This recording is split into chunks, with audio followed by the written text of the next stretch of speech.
What's going on, guys? GSMC here and welcome to a brand new video. Welcome to a video today around team of the group stage prediction for the Champions League as well as the Europa League. And of course, at this point in time being a Thursday, there's still one more match week left in the Europa League to go, but the players I've chosen for I'm pretty sure already they're certain to get in there. And looking at Twitter, and also my personal opinion is tomorrow, Friday, we should be getting team of the group stage on console and again on FIFA Ultimate Team basically. So again, this is just a prediction, no players are confirmed whatsoever, but I'll try to include as many players from teams that have qualified for the last 16 or the knockout phases of each competition.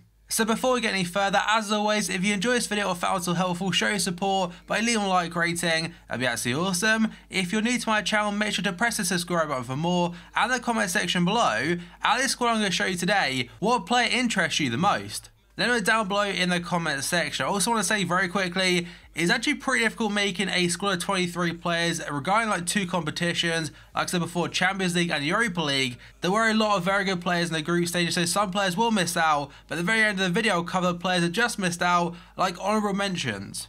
So the very first player we're looking at today is going to be Marc-Andre ter Stegen from Barca. Barca actually topped their group, Group D, above Juventus, Sporting and Olympiacos, and his stats are actually pretty impressive. 5 games played and 4 clean sheets. He definitely wasn't the busiest of goalkeepers in regards to saves, being 13 across the board, but for a goalkeeper like in a Barca defence kind of thing, it's not really too uncommon to see that, and 4 clean sheets actually is the joint most in the whole competition. And he does already have an informed card being an 86, so his team in the group stage could be an 87, and he looks very good.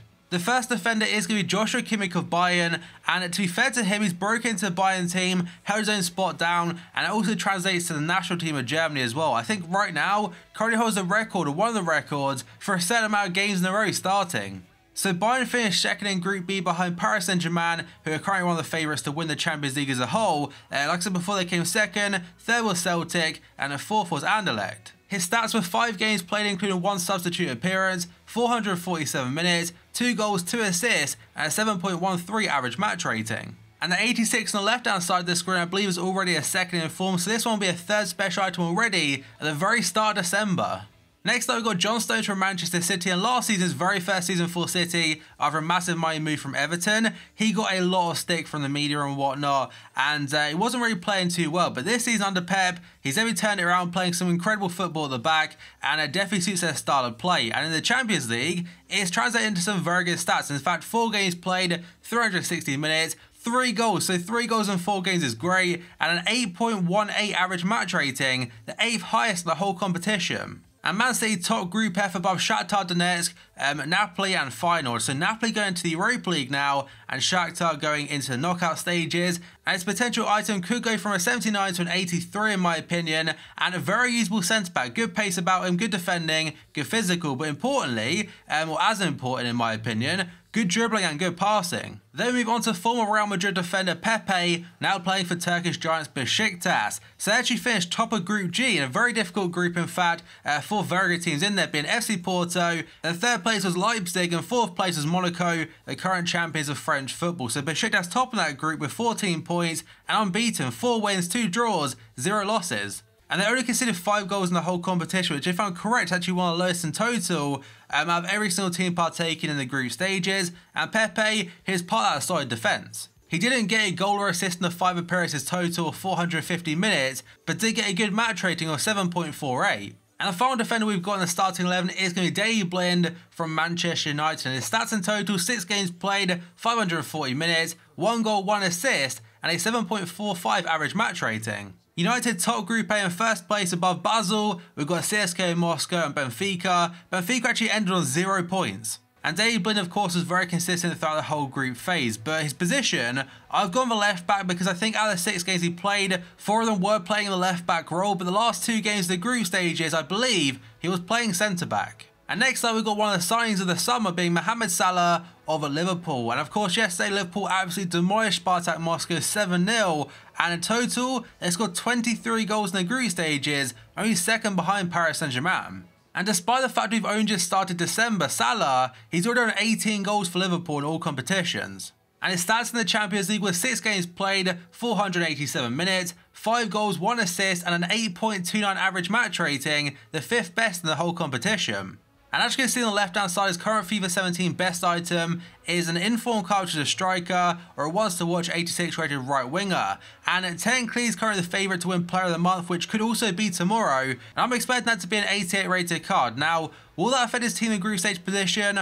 I'm not too certain, but he definitely deserves to be in there, as the stats they don't lie, and he could be an 87 if he does. And what I've read about wants to watches, by the way, if I'm correct by the way, it could be wrong, but this wants to watch card will go to his team in the group stage, not his player of the month. Next up, we've got one of the best, if not the best playmaker right now in world football, Kevin De Bruyne from Manchester City. And of course in the Premier League he's killing it, and he's also doing great in the Champions League group stages. In fact, his stats, 5 games played at 424 minutes, 1 goal, 3 assists, and a 7.92 average match rating. And like I said when talking about John Stones, Man City did top their group, and a potential team in the group stage, Kevin De Bruyne, a 9-1 rating at cam, has played a few games at centre midfield, but I think a majority of the 5 games were as a cam or a central attacker midfielder. And his stats, 77 pace, 88 shot, 89 dribbling, 91 passing, 79 physical. If he keeps playing as well as he is currently week in, week out, I think he'll win player of the year for the Premier League.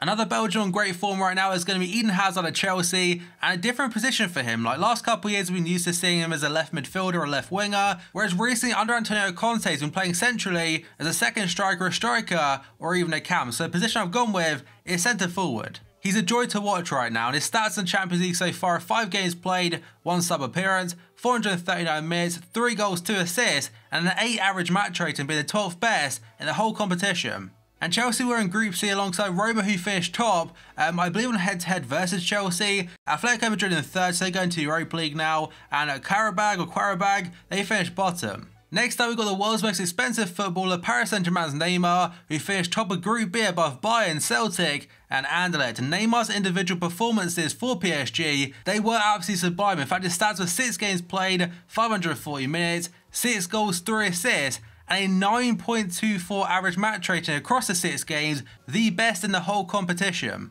And PSG topped the group in great fashion. In fact, I'm pretty sure the 25 goals in the group stages, that is a record of the whole competition, are the best ever, and best ever total. Only conceded 4 as well, so a very good defence, a plus 21 overall goal difference.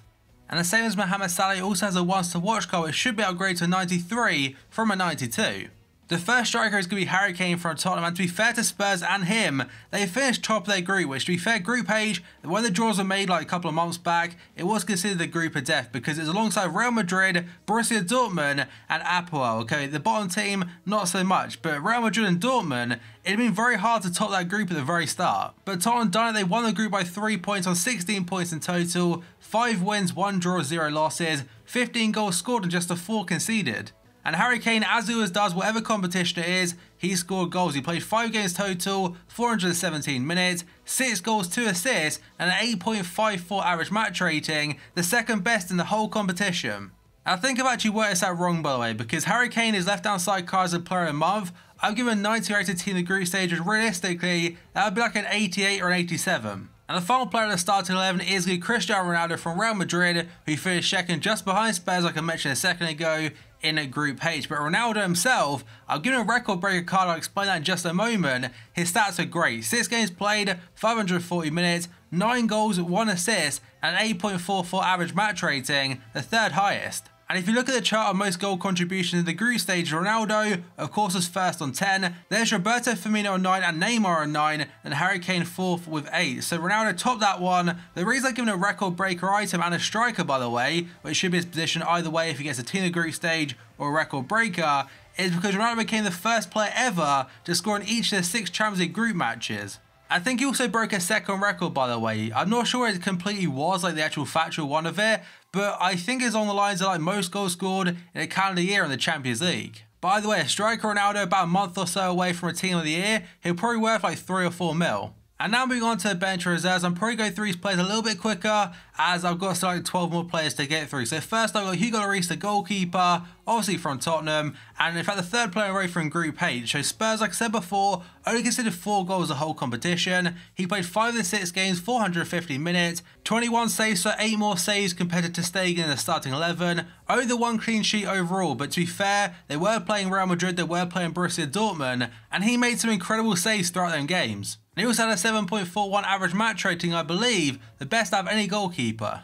And next up, we've got a player called Lang playing for FC Basel, who finished second in Group A just behind Manchester United and above CSKA Moscow and Benfica. And it's a really good job for them to get qualified. It could also be another player, a striker. I'll actually look up his name now. His name is Dimitri Oberlin. He plays striker, I believe, playing 4 games, scoring 4 goals and getting a good average match rating. But there are a lot of strikers on this bench which scored more. So I've gone with Lang for now. He's played 6 games total, 540 minutes, 2 goals, 1 assist, and a 7.24 average match rating. The next defender is going to be Alexander Kolarov from Roma, and they actually topped their groups here above Chelsea, Atletico, and Qarabag. And Kolarov, to be fair to him, after the Man City move in the summer, he's done fantastic for them. As contribution on 6 games played, 1 goal, 2 assists, and a 7.44 average match rating. And next up, we've got a wild card in my opinion, because I'm not 100% certain if he'll get in or not, but I want to put an FC Porto player in here. And to be fair, Danilo Pereira at CDM, he contributed very well. In fact, played 6 games total, so every single game, 532 minutes, 1 goal, 3 assists, also from DM, with a 7.18 average match rating. His card will be pretty decent on foot, and FC Porto finished second in Group G, behind Besiktas, above Leipzig and also Monaco. And if Porto do get a player in the team in the group stage, I think it's between Pereira or Abubakar, who got like 5 goals in 5 games plus 2 assists, which is great going. But again, like I said before, I've got a lot of strikers to come on this bench which did score more. And now we've got the wonder kid Kylian Mbappe of PSG, and he's wants to watch card as a striker, but his team in the group stage, it will be a right winger if he does get one. And for PSG, I probably could put like 5 or 6 players in the team in the group stage, but I don't think EA will do that. I think they'll limit it to 3. And if Mbappe doesn't get in it, by the way, I think EA will go with Kazawa, the left back, as he got 3 goals and 2 assists. But Mbappe did play 6 games, getting 4 goals and 3 assists, an 8.21 average match rating, the 7th best in the whole competition. And the next player is also a Paris Saint-Germain one, and my first draft, I'm not going to lie, I actually left him out, but then I realised yesterday it's pretty much impossible to do so, because Cavani, he's been great in the group stage, playing 6 games total, 6 goals, 1 assist, and a 7.97 average match rating. And his best card currently on foot is a 90 rated striker SBC item, whereas his team in the group stage, I believe, have been 89. I think he only has 1 informed card. And the last player on the bench is going to be Roberto Firmino, or Bobby Firmino from Liverpool. And in real life, to be fair to him, he's doing great in the striker role. His system, like his style of play, his pressing, his defending style, and also his attacking style. He's one of the most unselfish players I've seen in the whole squad, and I love watching him. And it's actually translated to very good results in the Champions League, and also some very good contributions in the league as well. His total though, 6 games played, 495 minutes, 6 goals, 3 assists, and 8.33 average match rating, the 4th best in the whole competition, and also joint 2nd best goal contributions behind Ronaldo, alongside Neymar. And now on to reserves bench, and then the final player from the Champions League I've gone with is going to be Ben Yedder from Sevilla. They came 2nd in Group E, just behind Liverpool, also above Spartak, also above Maribor. And to be fair to him, contributed very well again. 6 games played, 6 goals, 0 assists, and a 7.52 average match rating. And now finally on to reserves players, and first I've got Atalanta's Frula. I think I said his name wrong there, Remo Frula. Either way, they had a very good campaign, a very good group stage for Atalanta. I think also in Everton's group, and they have got a game tonight. By the way, 5 games played at this point in time, 1 goal, 1 assist, and a 7.98 average match rating, and one of the best performers so far in the group stages. The next player is apparently the best player in the group stage, being Sergio Canales from Real Sociedad. Total games played 5, 0 goals, 5 assists, and an 8.43 average match rating, the best out of everyone in the Europa League. The second to last one's a very cool one, being Emiliano Rigoni from Zenit St. Petersburg, and the Argentinian player was actually an SBC Path to Glory player, probably about 3 or 4 weeks ago now. 5-star week for 4-star skill moves, and pretty certain at this point is expected to get a team in the group stage, being 83 rating potentially, 4 games played, 1 substitute appearance, but 6 goals, 1 assist, and a 7.75 average match rating. And the final player is going to be AC Milan's Andre Silva. Milan are definitely struggling in the Serie A right now, but in the Europa League, they're doing very well for themselves. He played 5 games, getting 6 goals, 0 assists, and a 7.9 average match rating. So there we have it, guys. There's my prediction for the team in the group stage, which should be coming out tomorrow